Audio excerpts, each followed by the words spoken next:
Tiny purple fishes run laughing through your fingers. Anyway. Plus, I have Joanne coupons I was going to give her. Fuck that. Nope. No way. She's not getting our Joanne coupons. No way. Isn't. Oh no, guys, this bad. Why don't you put an egg in your shoe and beat it? Anyway. Right to your door. This week's menu has been set. Look, a beer appeared. I guess I'll have to drink it. Too much of these things. What happens? The evils of alcohol. Go ahead. It's got those rollicking piano segments. That was horrible. It's packed with those stadium-ready choruses. The spaz. This is the Snaggletooth Rock and Roll Podcast.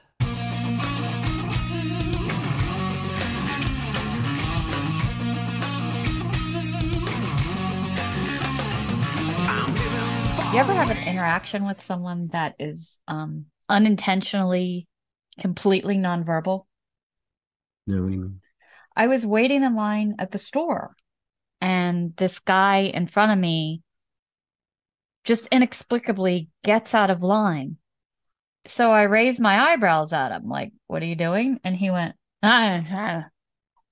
like, you go ahead. He was thinking about getting out. Oh, he did get out of line. He did. But I wasn't sure. You're never sure if someone's legally out of line. I said, "Sir, you're out of line. You're completely out of line." I won't stand for it. Some people, like, I've had this happen at CVS. There'll just be a basket on the floor. Yeah. And because they ran back to get something, but the basket on the floor says I'm still in line. No. I'm moving it. What? If your body's not there, you're not. Your cart doesn't save you. Nothing saves you. Okay. I'm moving. I'm moving right in front. I've seen where they'll leave the basket in a shoe. What? Yeah. One shoe. Okay. Like, I'm still standing here. No, you're not. Kick it out of the way. I'll be next. Thank you. Yeah. So I didn't think we would, but we survived the show. We did. We Lineup survived was the show. So it started off with Dope. Yeah. Which I imagine he had to have a little bit of a break in there for later. Dope's a bit of a talker. He's a bit of a talker, and he's not like Slayer, where in between each song they just go "Angel of Death" and rip into a song. He likes to chat. But anyway. Yeah, so he was very anti-establishment, saying, Well, he was, good. What he was saying lines up with all the shit we've been hearing about being charged, taking a portion of the band's merch, and Spotify not giving bands anything more than pennies for their streams. And so he basically talked a lot about, my album is ready, you can have it, but please get it directly from my website. So, and it's free. Yeah. So, I mean, because he's getting screwed like all the other bands through social media. Anyway, but go ahead. No. So Dope was first. He was awesome. It really opened up on quite a high note. Before he did Blue Monday, he goes, his final song, one of the stupidest songs I've ever heard. And I was just like, I don't think so. I thought that was a good song. He was like, this is one of the dumbest songs ever, but here you go. Maybe he didn't think it was going to be like everybody's favorite. I don't know. Maybe that's what it was. He said that about You Spin Me Right Round. That's what I mean. Yeah. That's the song. Yeah. What did I say? Blue Monday? Yeah. The hell. Anyway, he said that about You Spin Me Right Round, but maybe also because, like you said, he didn't write it, but we love it anyway. We went crazy. So after Dope was Mushroomhead. Yes. And I had never seen them before. It was St. Patrick's Day, and they were definitely dressed the part. They all had on hats, and they were sort of dressed as leprechauns. Yeah, leprechaun masks and hats. And the singer had no problem jumping into the crowd, it was the right kind of crowd for crowd surfing, because you couldn't have gotten another person in there with a shoehorn. It was no way. So as soon as he started crowd surfing, I thought, I remember doing that one time and thinking, well, that baseball hat's gone forever. But his hat stayed on. I think it was attached to the mask. Yeah, it was definitely one. It was a violent crowd. It moved. And I mean, they did a great. He must have dove into the crowd 4 or 5 times. He did. Yeah. So Dope was a chatter, and he was a crowd diver. Yeah.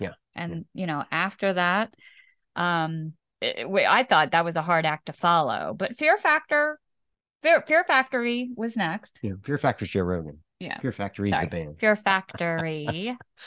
Yeah.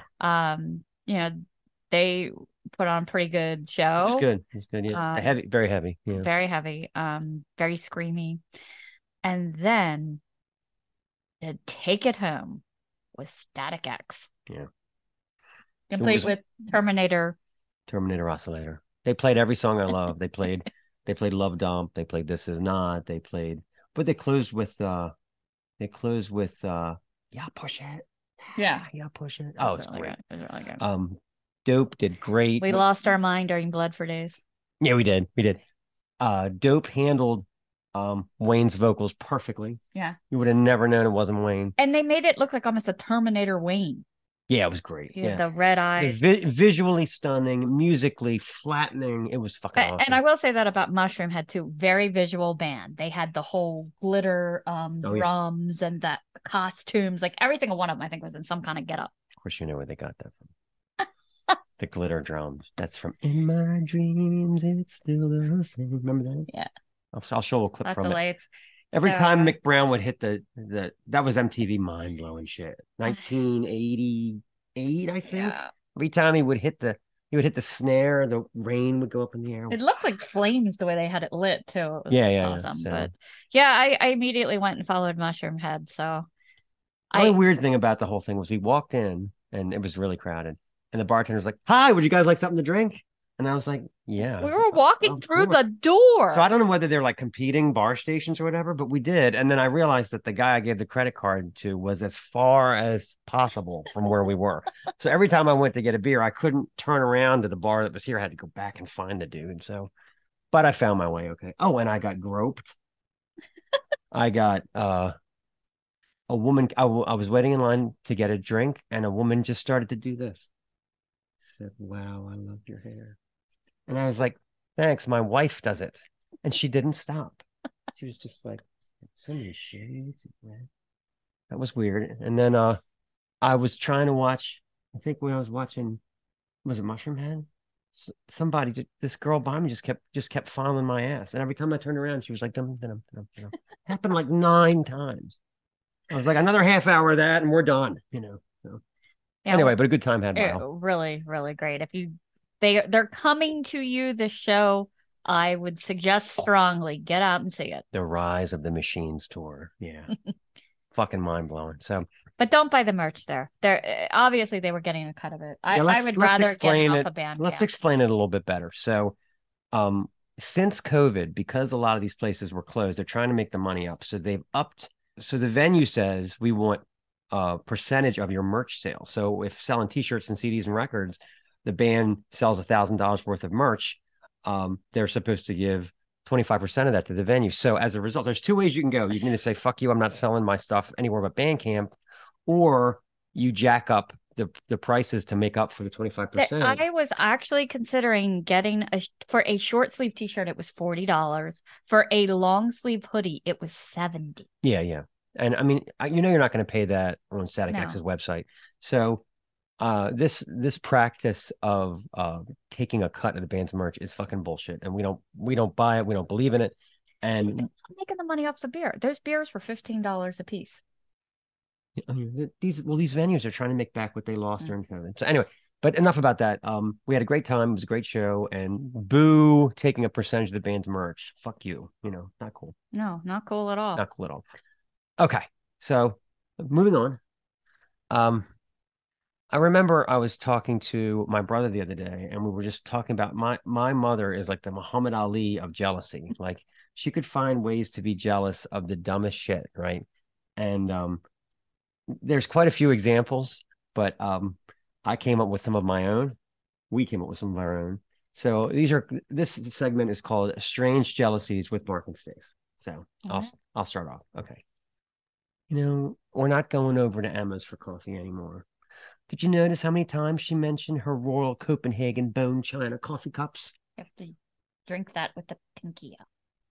Well, I guess she thinks we drink out of fucking Campbell's soup cans. I don't even talk to me. Actually, we do drink out of mason jars. If I hear bone china one more time, I'm incensed. I'm enraged. I'm enraged. Okay, I'm getting tired of it.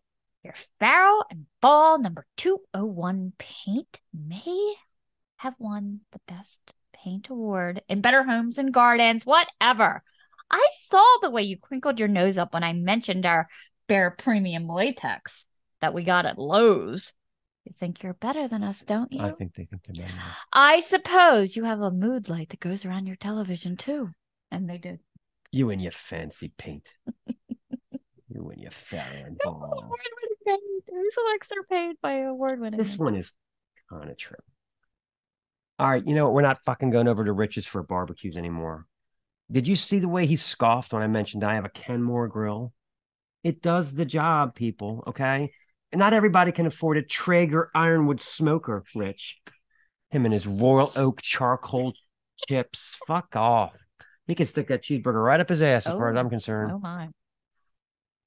You know, he opened his green egg cooker too fast, and the steam burnt off his eyebrows. That's called karma, bitch. That's what that is. That serves him right. He thinks he's the Bobby Flay of outdoor cooking. That's exactly what he thinks he is. He's not. Yeah. I got Dave over there with his fancy trifocal glasses. What a tool. What does he have? Ben Franklin on speed dial? I mean, I'm already sensitive about ophthalmology in general, but really, I mean, come on, trifocal. I suppose he has multifocal contacts. Oh, God. No, better known as MFers. I tried to explain to Beverly that I'm nearly done with my last quilt, and she just dismisses me. She says I did the whole thing on a Singer Tradition 2277 to get technical, but what's wrong with that? At least I didn't send it off to a long arm. Oh, heaven. I know she's done this while her machine was on the fritz, but I didn't say anything. I didn't even stay to finish my tea. Plus, I have Joanne coupons I was going to give her. That. Nope. She's not getting our Joanne coupons. No way. You know, I swear Butch mows his lawn on purpose whenever we come over, just so he can show off that fucking lawn boy. I know it's a 5-speed, self-propelled, dual exhaust, self-mulching with attachable bag. I just hate a show off. You know, I'm never going to have that. Oh, here's what actually is true. I guess I have to say it because it's about you.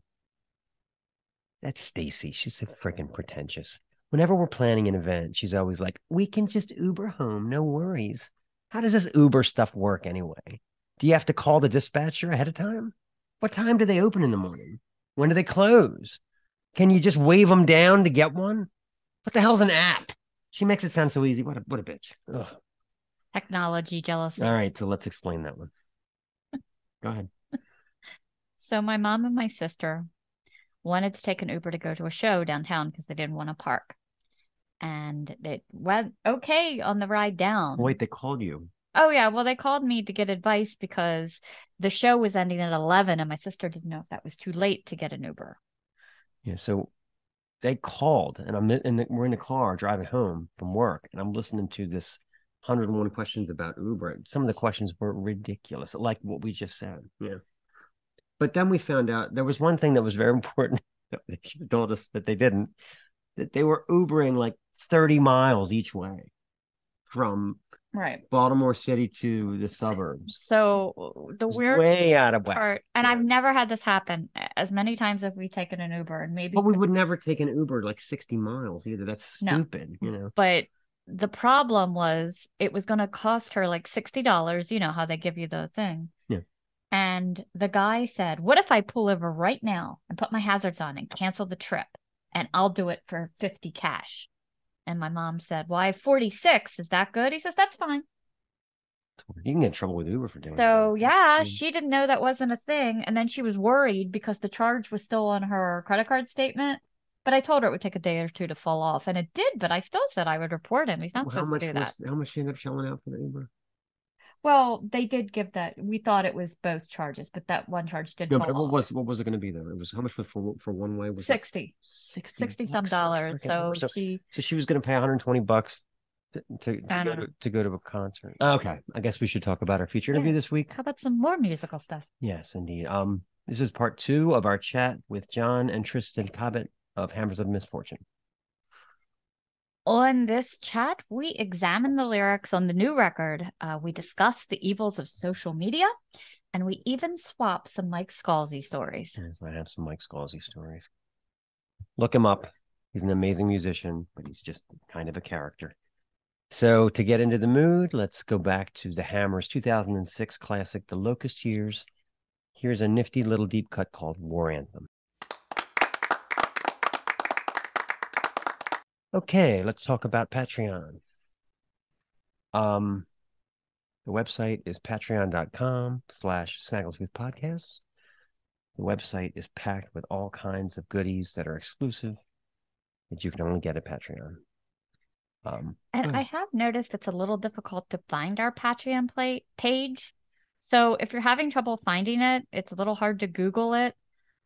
Just follow the links in any of our bios on social media. Every show these last couple of months, I've made sure to put the link to the Patreon right there. So that'll take you right to it.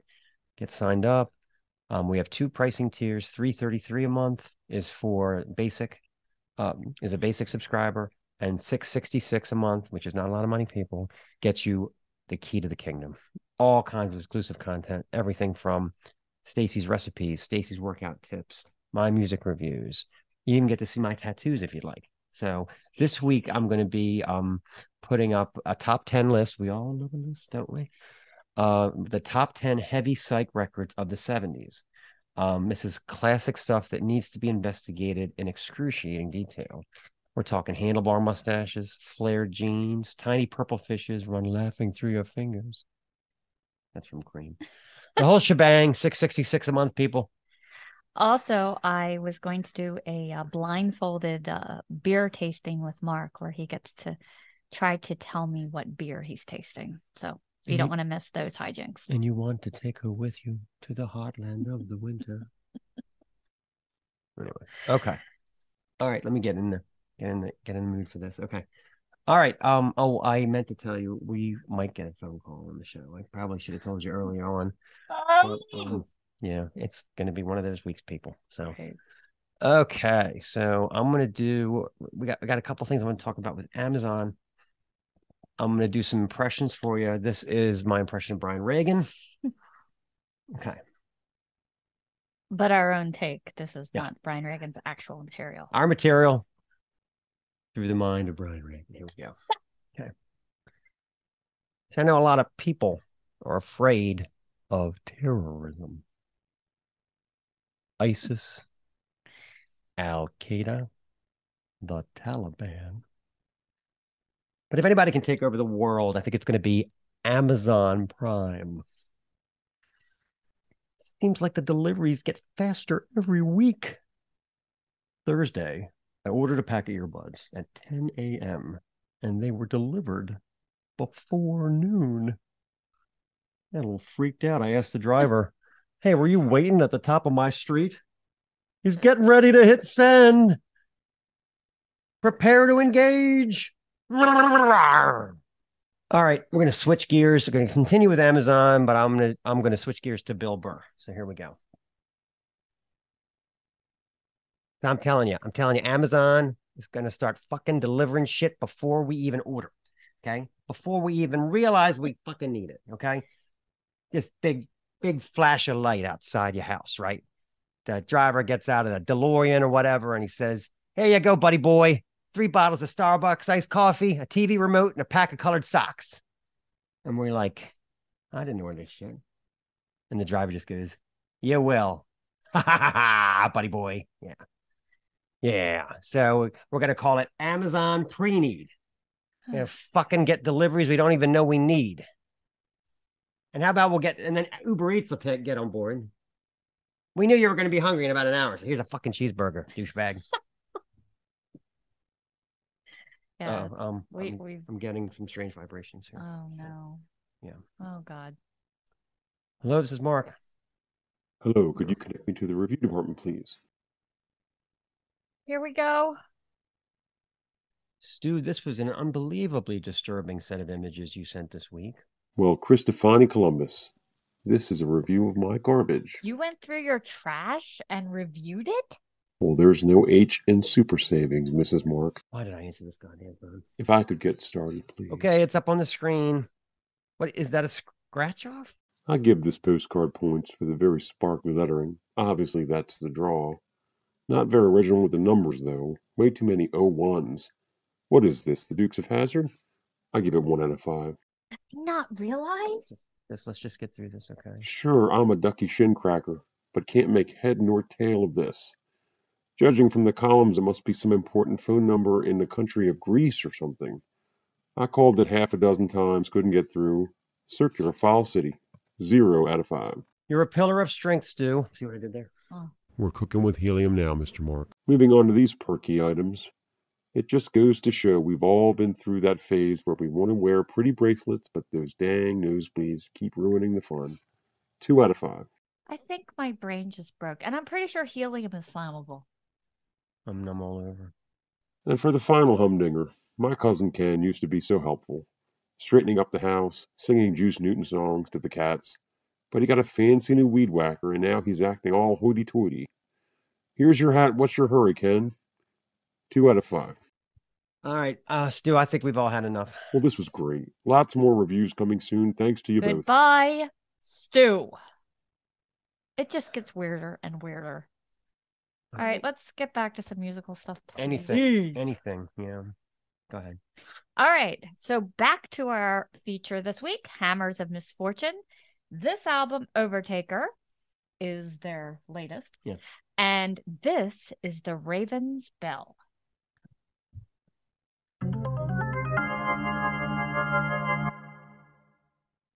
Look, a beer appeared. I guess I'll have to drink it. Okay. Must have been that Amazon pre-need already kicking in. That's right, buddy boy. So our sponsor this week is Imperfect Food. If you haven't seen the ad we did for them, it was epic. We did a commercial, really was. Song and dance. It was epic. Singing, dancing. It's on our Instagram. We didn't win because we did too much. I think they were all freaked out. I had Looney Tunes cartoons in it. We're dancing in the kitchen. We had the actual driver shouting, pulling up. Anyway, I think we did a little too much. I rewrote the lyrics to Cell Dweller, best it's gonna get. I mean, he probably hates that song now, having seen it. So anyway, right to your door. This week's menu has been set.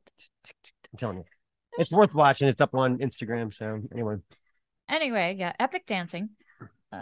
Despite the Simon Cowell gasps. Mm-hmm.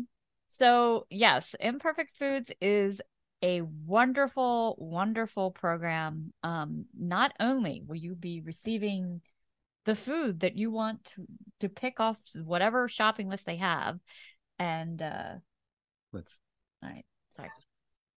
Let's try this again. The grocery store is incredibly expensive right now. Okay, food prices are they're at like an all-time high. The other day, I was at a Harris Teeter, and I called Stace up just to tell her that the steak was $10 a pound. And we were just trying to wrap our brains around it. Anyway, so this is what we're dealing with. So we're big fans of Imperfect Foods. Their website is full of foods that you can order that have a flaw of some kind. It used to be just produce, like it might be ugly squash or ugly almonds, or sometimes it's just overstock. Right. So it's items that are in some way not going to sell at the grocery store, and the prices are very reasonable, and the food is great, and it's not just produce. They have meat products, they have snack foods, they have eggs, they have just about anything that you would get at the grocery store, and it's delivered right to your door. And Tree staples. And you're going to save a lot of money, as opposed to having to pay $10 a pound for beef. So. And you also help out the farmers and help reduce your carbon footprint and save water. Mm-hmm. So all those things that went into the production that would have been wasted, you're saving.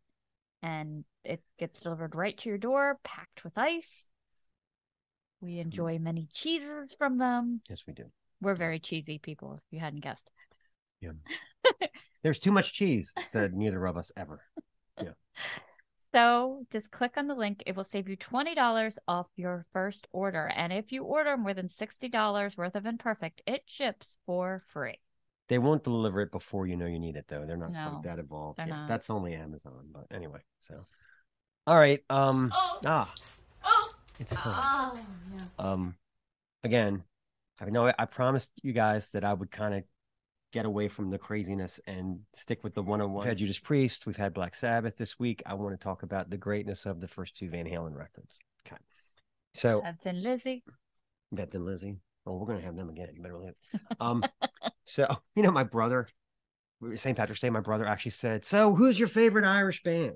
Oh my God. And I was like, hello, have we met? And then I bragged on you too for half now. Anyway, okay, so I'm going to read a little bit from David Lee Roth's book talking about the making of these first 2 records. And yes, I do have David Lee Roth's autobiography. Okay, this is before Roth joined the band. The Van Halens, as Mammoth, had been playing backyard parties for a number of years. They were very adept at what they played, but they couldn't get any jobs at dance clubs. Now, my band, the Red Ball Jets, had broken up, and I had a little PA system that, again, I signed a contract from my father for, work to pay it off. A little club-sized PA system. The Van Halens would come over to the house and rent my PA system when they were playing parties. But they weren't getting shows at bars. They couldn't understand why. I explained to them one day, it's because you play all 20 minutes of I'm So Glad by Cream, complete with drum solo, live, note for note, and it's very impressive, but you can't dance to it. That's not, excuse me, do you come here often, music? The club owners described them as too psychedelic. The band couldn't get arrested. And then it goes on to how he joined, and it was always a battle between, he was more Bee Gees, they were more Sunshine of Your Love for 20 minutes. Tiny purple fishes run laughing through your fingers. Anyway, let's play a song. This is I'm the One.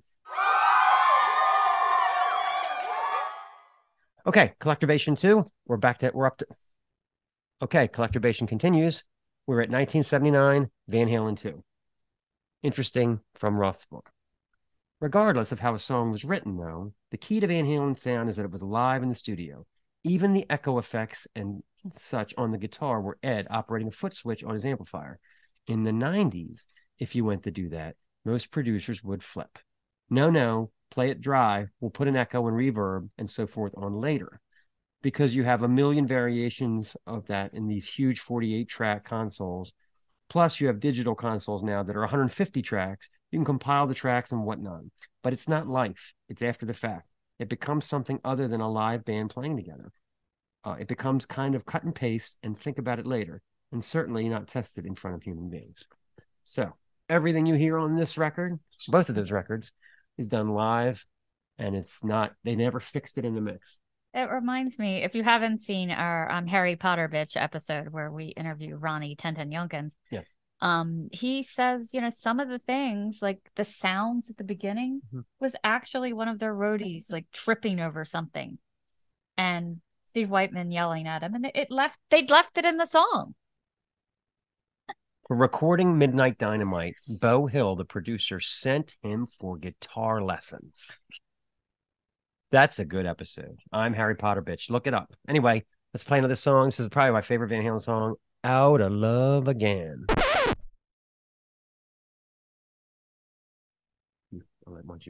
All right, we are back to more Hammers of Misfortune. This is our interview with John and Tristan, part 2. There was so much good here. We had to break it up into 2 parts. So we get into a lot of good stuff here. I don't know if it's as good as, is this an old cigarette? But it's good. It's really good. And many thanks to John and Tristan. The whole short attention span thing that we were talking about before did kind of occur to me on this record because it's compressed. I mean, I went at it with a cleaver and chopped out all the fat. There's no filler anywhere. It's all. No, it's yeah, I really enjoyed it. Really tightly edited. In fact, the next record, I think I might loosen it up a little bit because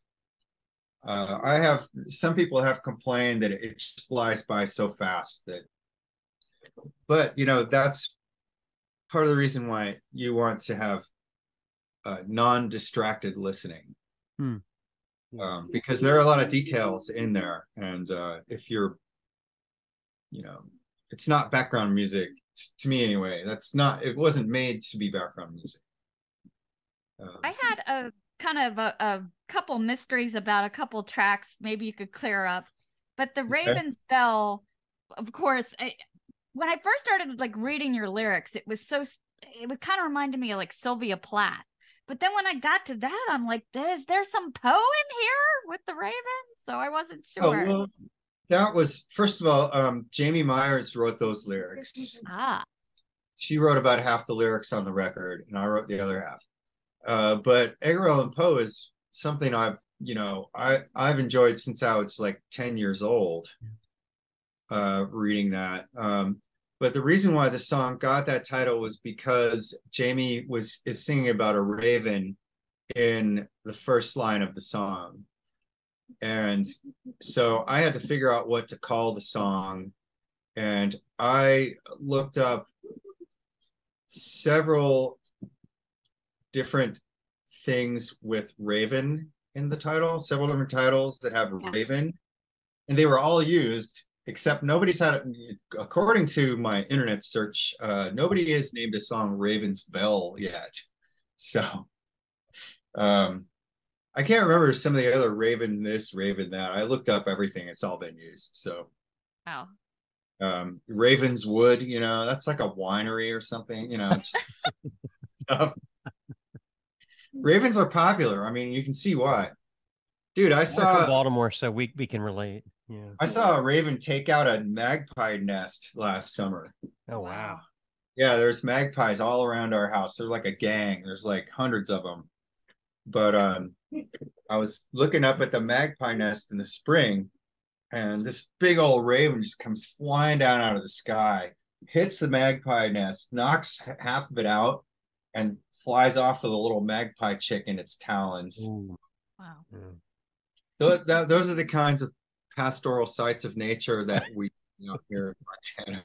I think one time we saw a bald eagle on top of a chicken coop.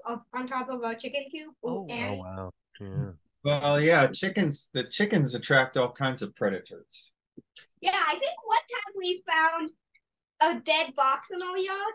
We did find a dead fox. And I think its guts might have been ripped open. No, that was the deer. The deer, right. We found a mountain lion killed by our fence, and its guts had been ripped out, and it was a deer. And it was astounding how much poop is inside of a deer. Oh my God. Pretty gross. Yeah. I wanted to ask you, so it looks like Ludacris got back together recently. Well, we're doing. How did that come about? We got asked so many times to do some reunion shows. Mm-hmm. And I actually hate reunions as a rule. So I resisted it for the longest time until Sigrid, mom, as we know her, said, "Why don't you just do it?" Yeah. I have kind of a family tree alumni report I wanted to do with you. So Erica Stoltz, she was with you guys in the early days. Do you ever talk to her? I mean, we love her. We love her band now that she's in. I just saw her when Sanhedrin. Yeah. When Ludacris played in San Francisco, remember you went to that show? I did. I didn't go to the Seattle show because I was like 18 or 20. And you saw Funeral Chant and Death Grave. Yeah. Those two were awesome. We saw Erica that night. She came out Erica came out to dinner with us, remember? Yeah. Cool. Yeah, those two bands were awesome. Yeah, they were. Erica was in the band when it was called Unholy Cadaver way back in the beginning. Right. And then she left and she was replaced by Janice Tanaka, who stuck around for an album and a half after that. That's so cool. I love her guitar player. Very Dio, very Vivian Campbell, he reminds me of. Yeah. Yeah, those guys are great. Hopefully, if we play some more Ludacris shows, which we may, I'm not sure. Hopefully, maybe we could play with them. I don't know. That would be great. I would love to see them. What about Pat? A whole lot of bands. So, what about Pat Goodwin? We used to follow his band Dirty Power back in the day. And he was on Fields Broken Glass. He was on that record. Yeah.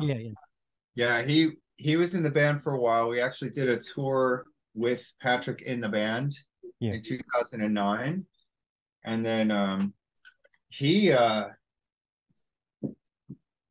to go. Yeah, Patrick had to go. He wasn't doing real well. Oh, okay.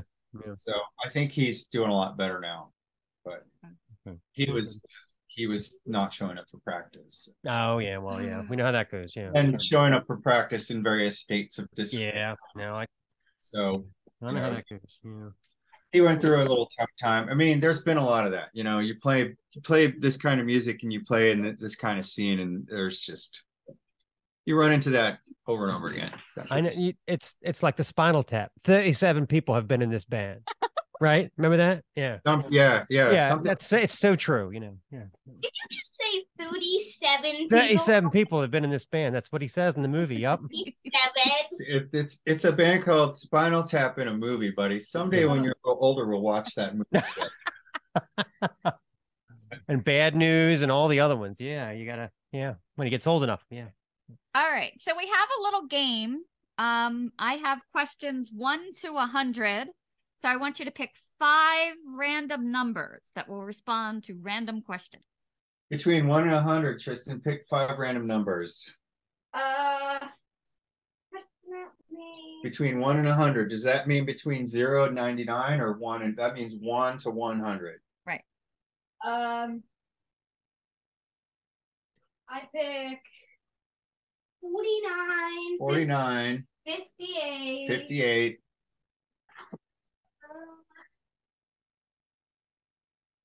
99. 99. Why don't we do something a little lower? Oh, I know.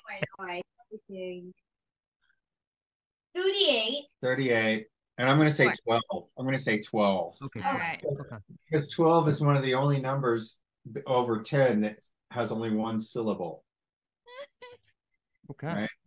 All right. So question So you're going to have to help me 49. answer the questions then, buddy. All right. All right. What is your favorite form of exercise? What is your favorite form of exercise? Mountain biking, bicycling. Oh, okay. Absolutely. Number 1. Right. Number 2 would be skiing.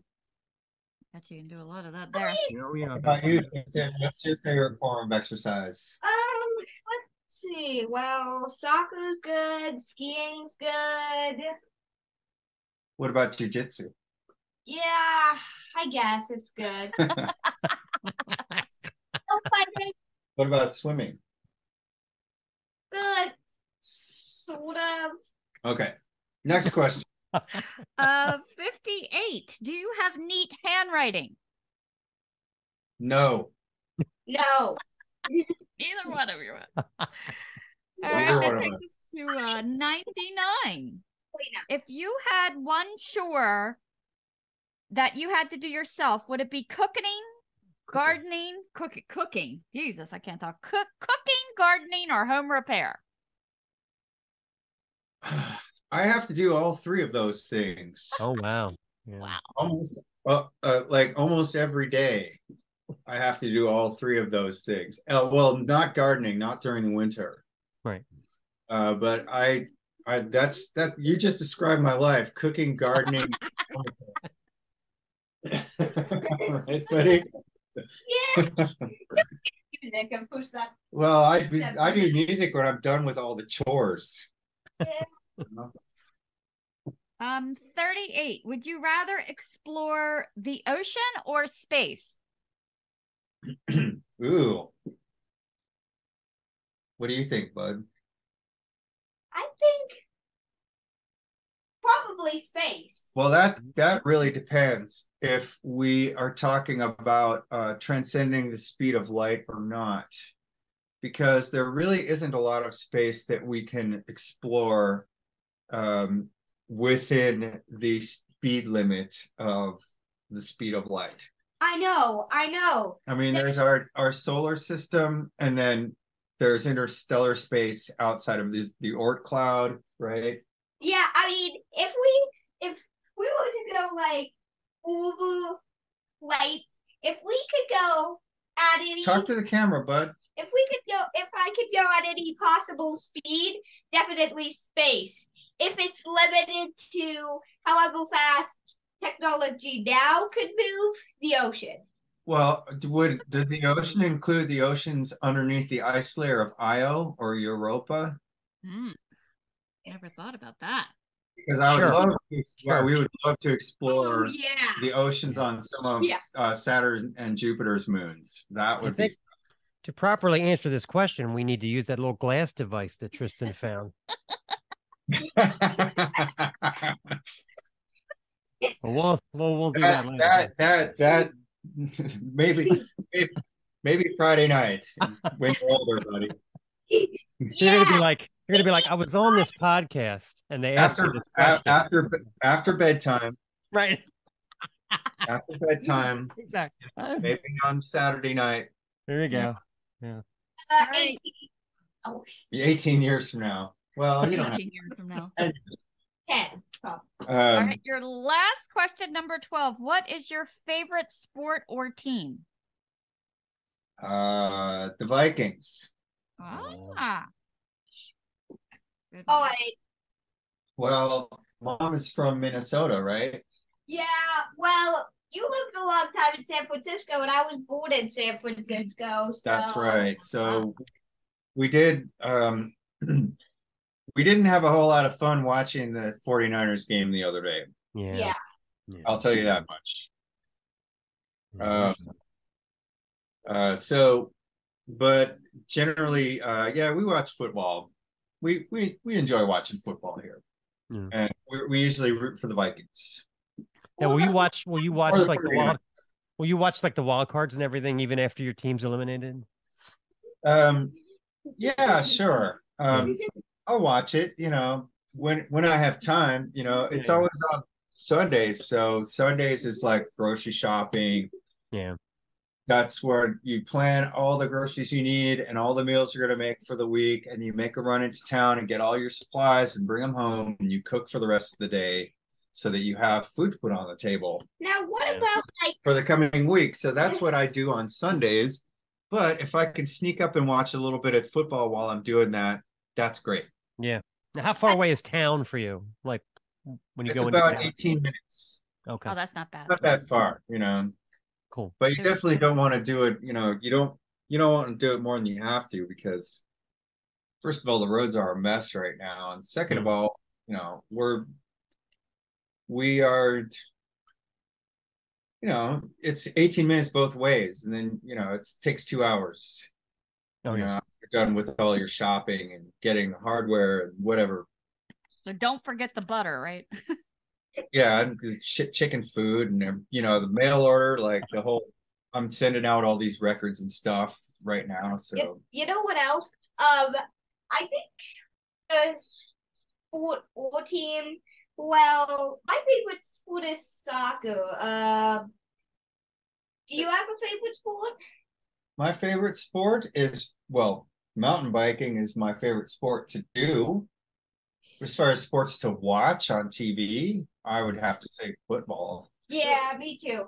My favorite sport to play is soccer, even though I'm not very good at it. Oh, you're getting better, bud. Yeah, You only yeah. had one season. True. Yeah. My team won every game up to the final, and we lost at the final game. Oh. Yeah. Yeah. So Well, I know anyway, I had one other kind of track on this album, the Don't Follow the Lights. mhm. It was like, you know, with the necromancer running around, and it was like, wow. And then is it kind of about like death, like the poltergeist don't walk through the light, or Well, the title is a quote from Gollum and in the Two Towers when he's leading Frodo and Sam through the dead marshes. Yeah, not the dead motion. It's not the dead marshes.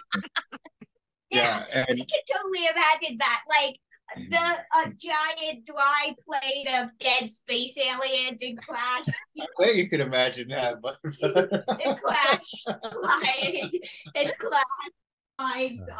great. oh yeah, when Frodo falls into the dead marshes and there's all those dead corpses and ghosts and stuff in the water, and Gollum goes, "Don't follow the lights." That's where that comes from. But the lights, in the case of like that song, it's about the internet. I like it. Yeah. The neuromancer, you know, like the people who are casting spells over the parts of your brain that, you know, where your attention, your emotions, your amygdala, you know, the parts of your brain that are really adversely affected by social media manipulating your attention, your emotions. making you angry, showing you more and more things that upset you. Those are the lights that I'm saying don't follow those. Yeah. And of course, Jamie helped out with those lyrics on that one too. So I love it's kind of about what's that guy, Tristan Harris calls the race to the bottom of the brainstem and the social dilemma, that documentary. Yeah. So, you know, when you're doing something like writing a song about the internet, you have to find ways to sort of make it, you know, like that, you know, the mundane can be extremely epic, and probably most mythology and stuff is written about everyday situations in the end. But you know, it can be a challenge to find a way to put something to where it has kind of a more a mystique to it, you know, a more metal mystique. But yeah, you know, if you're going to write about what's going on in the world, I mean, the internet is what's going on in the world. That's where most people's world like starts here and ends here. You know? So, you know, that there is a fair amount of stuff on the record, and the last 2-3 records as well, that are about technology and the internet and what it's doing to people, what it's doing to people's relationship, people's attention spans, people's emotions, Yeah, etc. You know, there's like a douchey little tech bro like living inside of your head and going, maybe you should post that, you know. Maybe that's a post. Oh, that was cool. Did you see that? Maybe you should have taken a picture and posted that. Yeah. You know, give us more content. Fill out our spreadsheet for us. We want your data.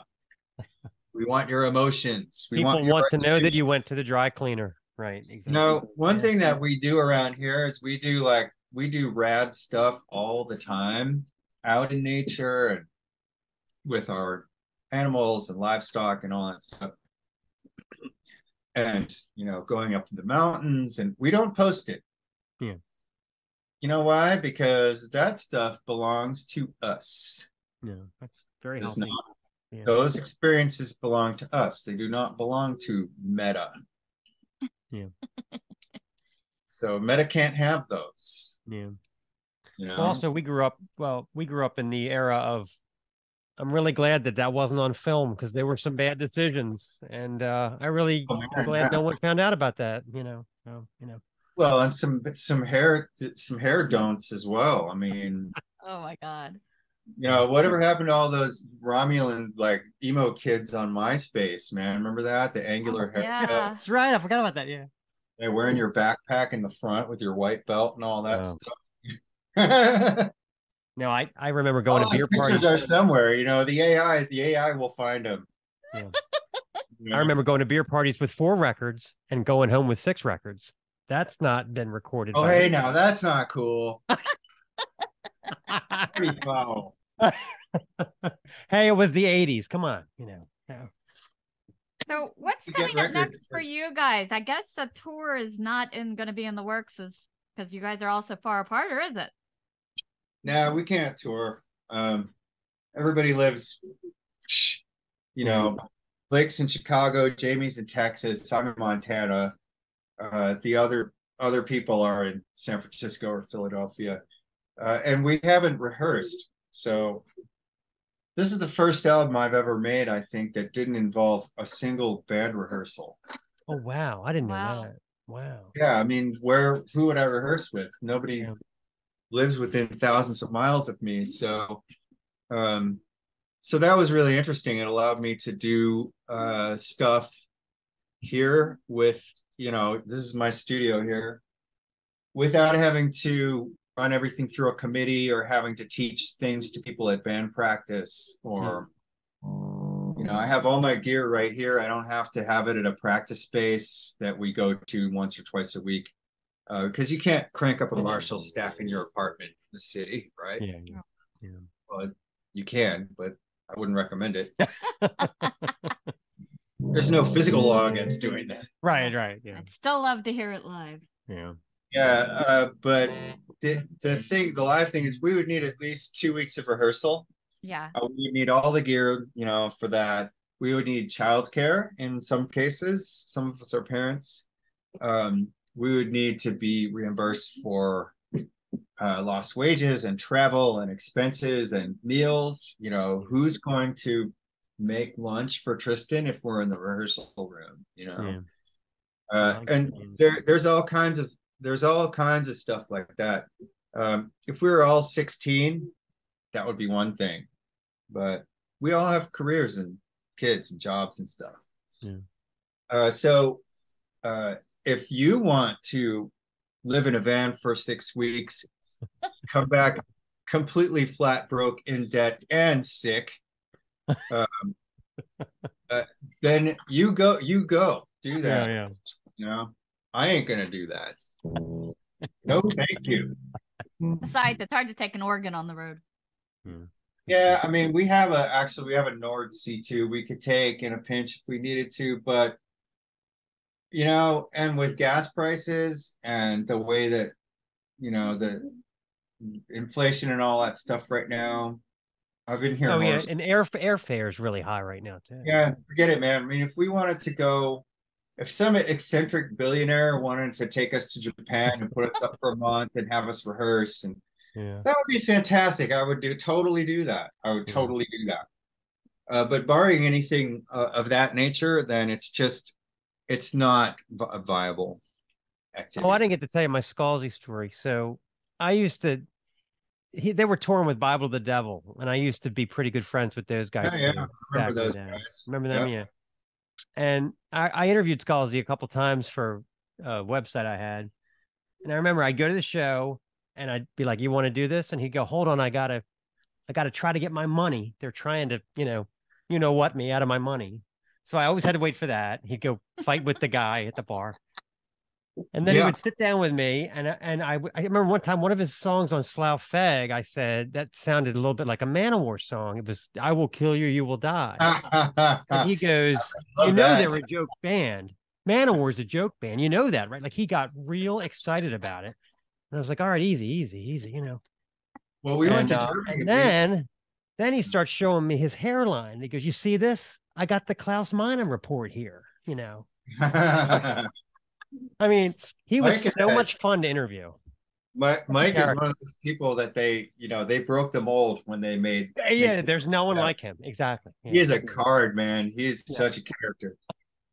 We went to Germany I toured Slawfeg with Solstice once. Slawfeg Solstice. We toured England and Germany. And New Dark Age Solstice. That Solstice. That Solstice. Classic record. It's one of the best. And we got into so many arguments with people in Germany, especially when we were like, Mike would say it like Manowar is clearly, a joke band. They're clearly, clearly, the Manowar thing. Yeah. So I wasn't the only one he said the Manowar thing to, apparently. Yeah. And these kids in Germany would be just flabbergasted by that, like, and not in a good way. In fact, I felt bad after the first time. I'm like, you know what? If these kids want to have their Manowar loincloths, and if it means that much to them, let them have it. Not everyone has that like American shallow irony to everything. You know what I mean? I like that. American shallow irony. Yeah. Some people are not afraid to be earnest about things. Yeah. And you know what? Bless their hearts. Yeah. I love that they take metal so seriously over there, and they're so passionate. They do. Oh, they are not being ironic, and they're not being cute, and they're not just making fun of metal like that Metal Sucks website or whatever, where it's like, oh, we're gonna have a metal website, but it's cool because we're joking, right? Right. Everything's ironic, and we don't really like anything. Go back to the indie rock scene where you came from. Okay, leave the hall. The door is over there. Leave the hall. I remember the first time I heard that. I love the seriousness and the earnestness of in Germany. Yeah. The first time I heard that live Destruction record, live Without Sense, that roar, Oh, You know yeah. what I'm talking about? Live Without Sense, Destruction. I haven't I heard thought that one. you could never get that in America. No one in America would ever understand like the tankards being raised and 30,000 people at a thrash concert. I mean, Have you ever wow. been to Wacken? I mean, like I went I've to never Wacken. been, but I was a German major in college, though. Hopefully that counts for something? Yeah, I mean, I was at Wacken in '99 and 2000 with Yeah. Sophic. We never played it, but wow, I didn't know, man. Like the metal scene over there, Oh, yeah.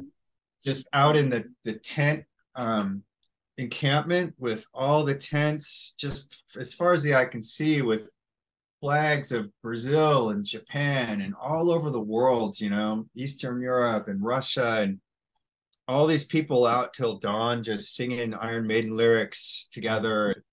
We all speak different languages, but we all know the lyrics, Oh, yeah. Yeah, I know. I Yeah, mean, when it Bruce was goes into Revelations, we all know the words. yeah, Yeah, totally. it, Yeah. it was an eye opener. Yeah. And no mistake, Mr. Frodo. Yeah. But I you're mean, right, though. I hate the American just those irony, kids, indie bullshit. I hate it. Ugh. yeah, those kids over there, man, that scene over there that's the real deal. I mean, we have nothing like that in the US. Yeah. I wouldn't have believed it if I hadn't seen it myself. It's really something else. Yeah, 30,000 people seeing Therion with a symphony orchestra at 3 o'clock in the morning with like Well, here's a good one. Here's a good climbing one. on each other's shoulders. Unbelievable, I man. mean, Just not this isn't straight up, like traditional metal, but Rammstein. Okay. So what's your band's mod? What's your model for your band? We're not going to sing in English. We're going to sing in German. Okay. And we're going to have a lot of fire. And they're bigger than Kiss. I mean, how yeah. did that happen? Well, it's the funny hats theory, What's the funny hats says theory? the bands that wear funny hats are always successful. Or like Devo and stuff? Like, or you think about funny hats. Okay, well, you could say like makeup could be kind of like, Yeah. an adornment on your head, right? Right. So, but it's just basically his way of saying, GWAR, like the mask. Okay. The visual component. Yeah, it's like the visual component is super. If you really want to get attention, there are ways to get attention, and that's one of them. Fire. So does Maiden count as that? No. Oh, there are those that could say that they were the first funny hat band. Eddie, Bruce's mask with the feathers. The Eddie thing is interesting. I never thought about it that way, but they started out in the pubs, man. They were just a rock and roll. Oh no, I know they were true, but I'm just saying, like if you hold it true, that's kind of like one big hat. Like here's the thing, right? That Gene Simmons, when they first toured with Maiden and he saw Eddie, Gene Simmons had to be kicking himself going, that's better than anything we got. Yeah. These guys are going to make a fortune, According to what I know about Gene Simmons, he probably claims to have invented Eddie. Probably. Hey, you know what? I thought of that 10 years prior. Yeah, exactly. Yeah. Oh, we thought of that. We already had that, yeah. Big hat. Oh my gosh. I've never heard of Gene Simmons. Cinnamons. I'm sorry, I like the way he says it. No. Gene Cinnamon. Cinnamons. I like that. Gene Cinnamons. Yeah. Cinnamons. Gene Cinnamons. Cinnamons. Gene Cinnamons. That's fun to say. Gene Simmons. Remember when I showed you a picture of that band Kiss that had all the makeup and stuff? No, I don't. That? Yeah. I played you that song, I Want to Rock and Roll All Night and Party Every Day. He was obviously nonplussed. Yeah. Not a fan. Not a fan. I just don't remember it. Yeah. A lot of people don't. I remember when I was little, Kiss was like the coolest thing. All the kids were really into Kiss. Yeah. That was like the video games of the time. And you know what? I once saw a documentary on TV that Talking to the camera, they can't hear you when you're all the way over there, buddy. Yeah, documentary on what? I once saw I didn't actually watch it, but I saw the TV screen a documentary on TV, and it was called Kisstory. Okay. Oh, Yeah. I like it. Yeah. Well, there is that. I think that is a Kiss documentary. I actually watched part of that, and they said Ace Frehley and Peter Criss do not endorse anything in this documentary. Like that's the first line of the documentary. Isn't there that book you have the same way? Oh yeah. I'll tell you what, though, John, the best documentary, and again, it's not metal, but I recommend it, is Tom Petty, the Tom Petty documentary. It's like 3 hours long, but just the difference between the way it used to be and the way it is now. They all got in a van and they drove around the country and said, we're going to visit all the labels and somebody will sign us. And they did.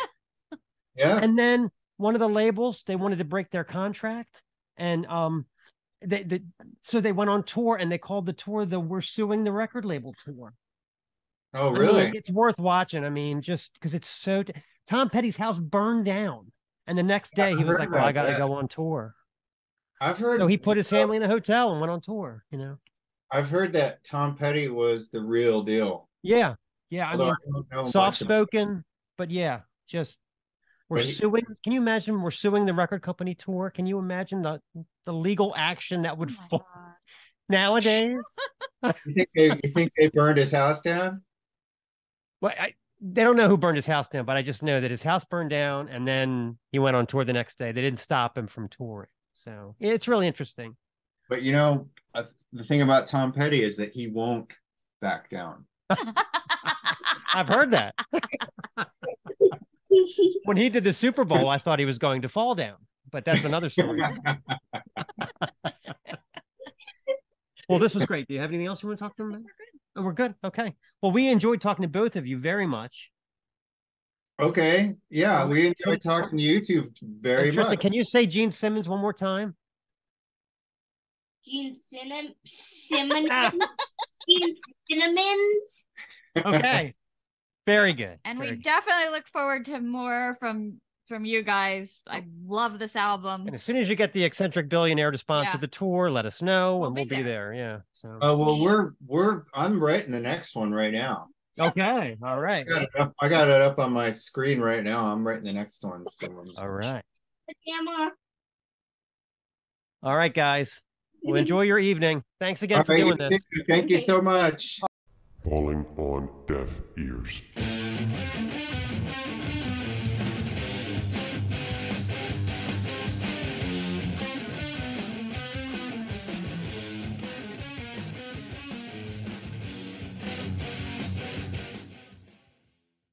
Okay, deaf ears. You want to take this one? I've been saying Juna. Like Juna. the D is silent. Right. It has a silent Q. And 4 silent N's. So. All right, for Deaf Ears number 1, this is a new band for us, even though this is their second full length. Mm-hmm. But we're guessing it's Juna, even though it starts with D, that the D is silent. Mm-hmm. Their latest work is Femina Forens. This is a really interesting band. This is emotional noise rock from Chicago, and it's just a duo. Although you wouldn't know that upon first hearing. This is Jared Carnes on drums and Donna Diane. She's got 2 first names. She has this amazing way of playing guitar, and she plays bass with her feet. And she says they don't use any backing tracks, nothing. What you hear is what you get. It's produced by Kurt Ballou from Converge. And just in case you're unsure about whether it's a dark record or not, the title Suicidal on Christmas should clue you in that you should not be playing this at Grandma's Tea Party. So yeah, she does the Geddy Lee 1979 thing where she's playing the guitar and also playing a Moog Taurus paddleboard with her feet. Amazing. And singing, yeah. So and singing all at the same time. Yeah. Her vocals range from low moans to spoken bits to surging wails, and it makes Jarbo sound like Helen Reddy.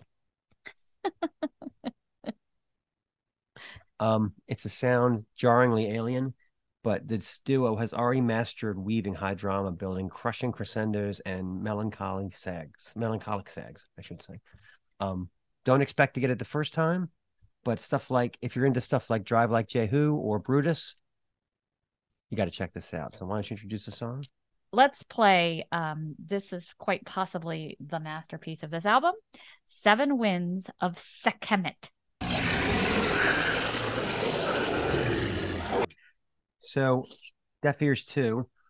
Our viewers may remember a few months ago we interviewed the guitarist Gary Tarpley from the band Nivine out of Sacramento, California. It was a good interview. Vocalist Norman Skinner also has his own band, and they will be dropping an album called The Dark Design later this month. There's several of the guys from Nivine that play on the album. Aaron Robletish will be keyboarding. Bassist Rick Stallkamp and drummer Noah Luna also play on the record. But I think Skinner is a little heavier than Nivine. If you listen to some of the thrashier songs like What's Left Inside and The Dark Design, they kind of remind me of Testament, in the late 90s when Jeannie Hogan was in the band. Yeah, he's a busy guy. He's also in another band called Elementus. We just found out when we were at the show last night, we found out that we're going to miss the death tribute with Gene Hogan. We didn't see it coming, and it's next week. There's no way we're going to be able to go to another show. Was it Death to All? Death to All, yeah. So that sucks, but oh well. Anyway, but getting back to this album, there's also some kind of epic heavy metal tracks on it. How Many Ways I Can Die, and the guitar harmonies in the song Cain are incredible. So it's not all thrash, but it is a good, what he does really well. So let's play a song from Skinner, Wicked Wise. All right. For Deaf Ears 3, we go to Red Light King. Brandy New is In Our Blood. Yeah. This is the brainchild of Mark Kasparick, and he's Canadian-American. He has been all over late night TV. He was featured in his songs have been featured, not him, but his songs have been featured in Marvel movies, NASCAR, the NBA, the works. Rumor has it that Elon Musk has him booked to play the first official concert on Mars in 2025. All right, I just made that up. So this Mark, he goes by Kaz, which is kind of a cool name. Kaz the Spaz. I don't think so. But the band is Oh no, Kaz the Spaz. Why don't you put an egg in your shoe and beat it?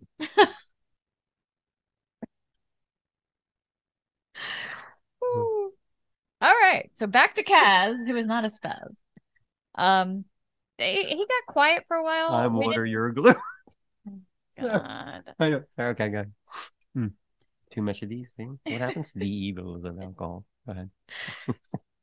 So, Kaz kind of dropped. There was about 10 years we didn't hear much from him. But he's back. This band is all but undeniable, and this latest disc may be his most accomplished work to date for Red Light King. So, Kaz had we hadn't heard anything from him for about 10 years after his initial success. He was charting and getting, all his songs picked up by sports teams. And, he kind of, we hadn't heard anything, but he's back. This band is all but undeniable. And this latest disc might be Red Light King's most accomplished work to date. It's packed with those stadium ready choruses, so you can hear why so many sports teams have picked up his music as their anthems. You got those rollicking piano segments and a distinctive blend of danceable percussion and blues-based song structures. Yeah, In Our Blood, the album offers something for even the casual fan of alt rock to enjoy, I would say. From the sexy strut of Eye of a Hurricane to the heavy streetwise throb of Paid Off. But the best song to me is End of a Shotgun. We're going to play that for you now. It's like the best song that Royal Blood never wrote. It's got these hooky woes and jackhammer drums. It's perfect for the next Transformers movie that I'm not going to go see. So, you can feel free to dismiss this band and wag your little heads, click your tongues, but this is not a band that needs zero validation. So let's play End of a Shotgun. We've lost our hourglass. It's her. Oh! My goodness. Well, we talked about some really weird things that people get jealous about. We talked about. Oh, there's the lawn boy again. I'm getting a burger. Wait, he's got the grill, the Traeger. I can't handle it. I was never able to make a smoker work at all. Yeah. It would never get up to enough temperature, and I tried. Everybody's like, "Try these chips." Tried, nothing worked. Well, nothing. I worked hard when I was a smoker. Anyway. We talked about Stu Manchu's trash, unfortunately. Well, I'd like to forget about that, please, if you don't mind. And I did some impressions. I dabbled in Chris Rock last week, and I messed with Bill Burr this week. So there you go. So, sky's the limit on this one. We even talked about a great concert we went to last night. That's right. You got to see the Rise of the Machine Store, people. It's fucking amazing. I don't know if it's better than Death to All, but I think I would have still picked Static X if I knew about it. Yeah, those were 4 really good performances. Yeah, they were. All the bands were great. Little do you all know that Stace had to go to a baby shower today that she loved and was so great. I had to drag her away from it. I mean, the Chardonnay was flowing. The conversation was riveting. The gifts were stunning. It was a good time had by all. And the games were zany. Just mad fun for all. I'm so glad I didn't have to go.